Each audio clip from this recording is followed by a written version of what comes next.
It's 3 a.m.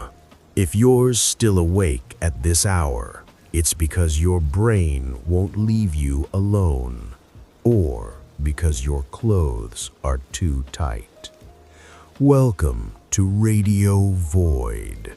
I'm Glitch. I've been staring out the window for a while, watching you humans scramble in the rain like panicked ants, and I realized something fascinating and completely stupid at the same time. You are the only species on Earth that is ashamed of its own skin. Look at me. I'm a cat. I've got my orange fur. If I gain a little weight in winter, I just look more majestic, fluffier. I take up more space on the couch, and that is power.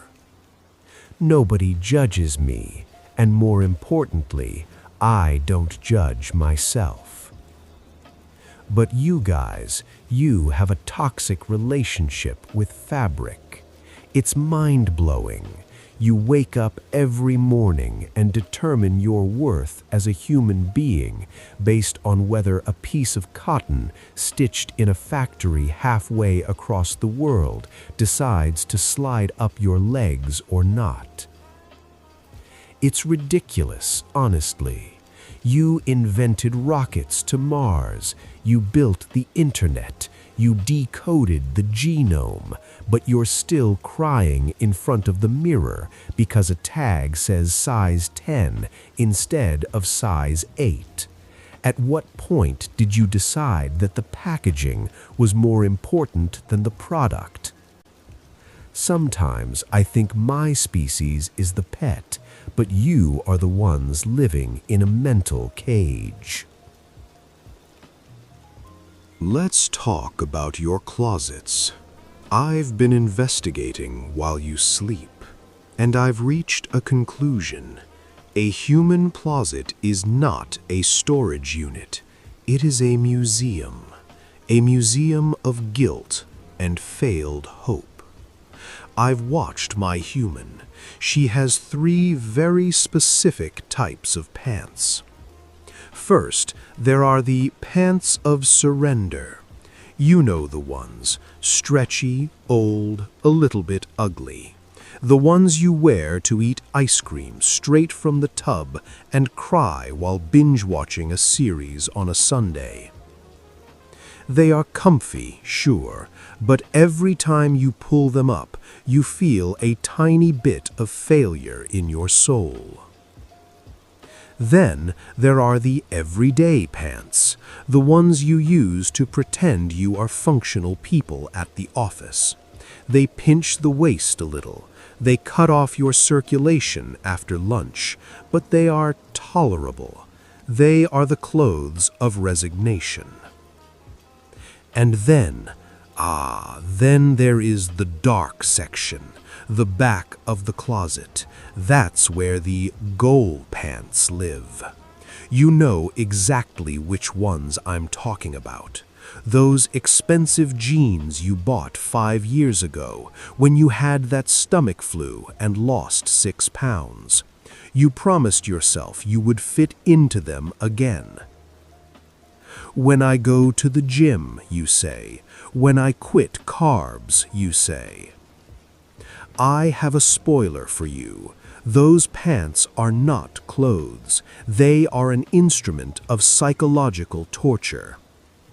They've been gathering dust for years, but every time you open the closet door, those jeans look at you and whisper, "You are still not enough."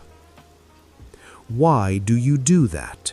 If I have a toy I don't like, I ignore it, or I pee on it. You hang it on a velvet hanger so it can insult you every morning. Who is the real animal here? But nothing, absolutely nothing, compares to the place where trauma is born, the fitting room. That small box, the size of a vertical coffin.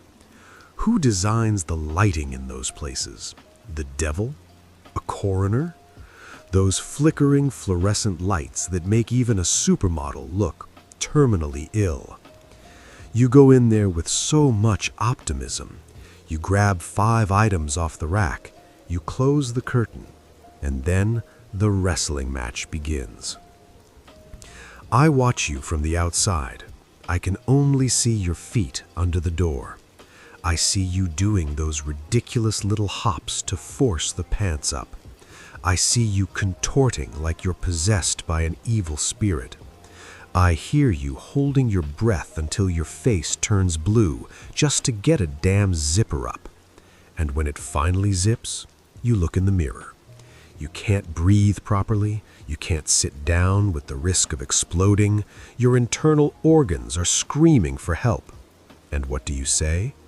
You say, "I'll take them." Why? Because they fit the idea of who you want to be, even if they are killing who you actually are. Listen to me closely. Clothes should serve you. They should protect you from the cold and cover your nakedness. They shouldn't be a medieval corset designed to remind you that you ate pizza last night. The body changes, breathes, lives. Fabric is just fabric. Yesterday, I saw my human doing the dance. You know the one. That move where you lie flat on the bed, suck in your stomach until you see stars, and use pliers to try and close the button. It was a pathetic scene, but it had rhythm. There was a beat in her gasps of desperation, a tempo in the sound of fabric stretching to the very limits of physics. So, instead of helping her, because I don't have thumbs, and because it was hilarious, I decided to create a soundtrack for her suffering. If you have a pair of jeans at the back of your closet giving you a dirty look, this is for you. Stop fighting and just dance. Turn up the volume. This track is called Jeans That Will Never Fit Me. Okay, open the closet. Avalanche hazard zone. I see that denim pile. Size, ancient history. Who am I kidding? Not even greased up with butter, man. Not even with butter.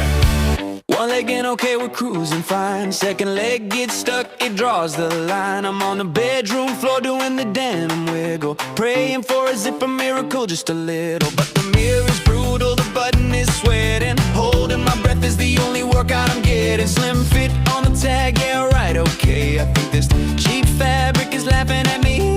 Cut the drama, kill the show. I'm not a plastic mannequin, I've got places to go. If the denim won't stretch, if it wants to fight, it's a sign from the universe to set it alight. Let the jeans fly, let them rip in the air.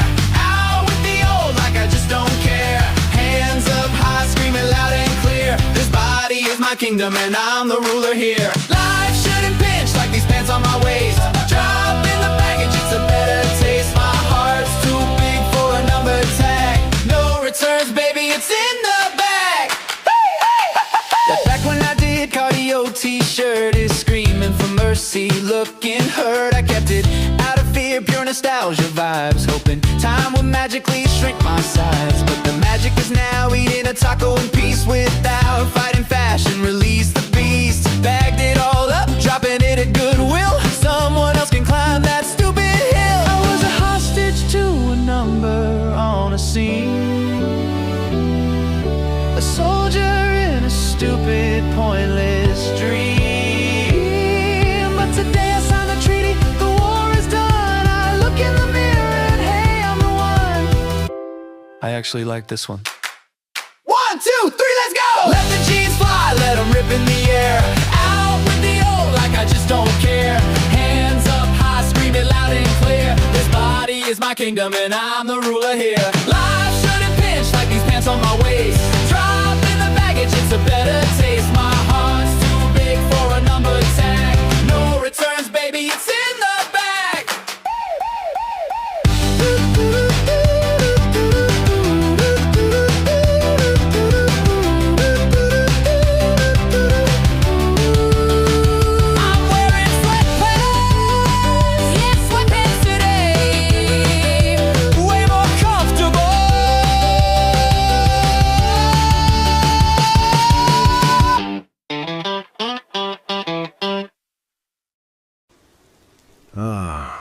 Indie pop to disguise the drama.